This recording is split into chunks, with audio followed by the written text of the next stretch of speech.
as any organization thinks about advancing equity, and how they best do that, right? It takes a rethinking of kind of the systems, processes, policies that we've historically had. And there's no doubt that this policy was set, many years ago in a time in which our organizational awareness of some of those things was not where it is today. And so I think it is an interesting kind of conversation to think about having in terms of, just like we would anything where you kind of analyze why,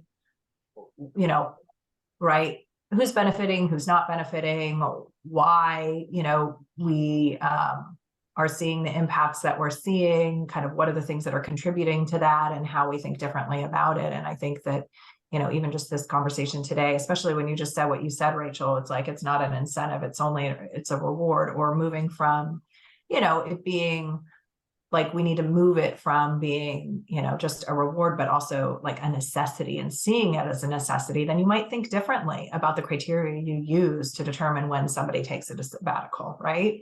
If you think about it that way. So there's so many different ways to think about it that at the time, I wish we had the hindsight, but that's not how we were thinking, right? We were just thinking we were in a very different mindset. But I think that's part of this journey, is that your lens changes, your perspective changes as you think about kind of equity in society. And so it's an opportunity.